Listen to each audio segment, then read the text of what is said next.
বনি ইসরায়েলের ভিতরে আল্লাহ রাব্বুল আলামিন প্রথম নাম্বার কারণের কথা উল্লেখ করছেন। প্রথম নাম্বার কারণ হলো ঈমান বিনষ্ট হওয়ার প্রথম নাম্বার কারণ, ওয়ালা তাজআলু মা'আল্লাহি ইলাহান আখর। ও পৃথিবীর মানুষ সাবধান, তোমরা আমি আল্লাহর সাথে কাউকে অংশীদারি স্থাপন করবে না, কাউকে স্থির করবে না।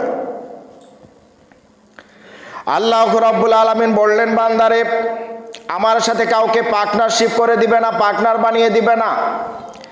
এবার আল্লাহ রাব্বুল আলামিন সূরা নিসার 48 নম্বর আয়াতে আল্লাহ বলছেন, ইন্নাল্লাহা লা ইয়াগফিরু আন ইউশরাকা বিহি ওয়া ইয়াগফিরু মা দুনা যালিকা লিমান ইয়াশা।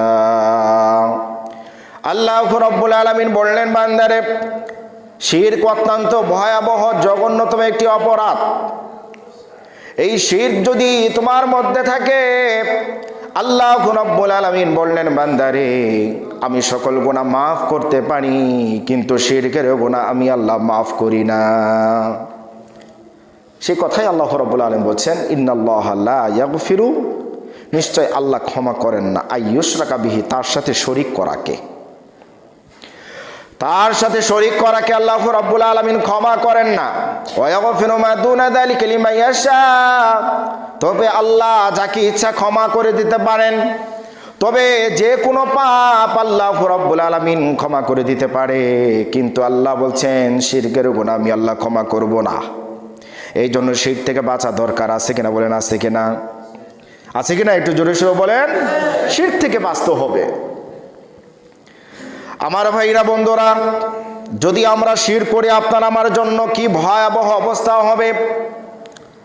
আল্লাহ রাব্বুল আলামিন সূরা মায়দার 72 নম্বর আয়াতে আল্লাহ রাব্বুল আলামিন বলছেন, ইন্নাহু মান ইউশরিক বিল্লাহি ফাকাদ হারামাল্লাহু আলাইহিল জান্নাহ, নিশ্চয় যে ব্যক্তি আমি আল্লাহর সাথে শিরক করবে তার জন্য আমি আল্লাহ জান্নাতকে হারাম করে দিয়েছি।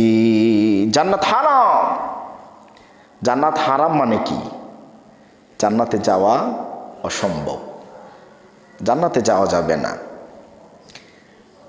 আল্লাহ রাব্বুল আলামিন বলছেন, বান্দা যদি তুমি শিরক করো, এই শিরকের গুনাহ যদি তুমি করো, তাহলে আমি আল্লাহ তোমার জন্য জান্নাতকে হারাম করে দিলাম।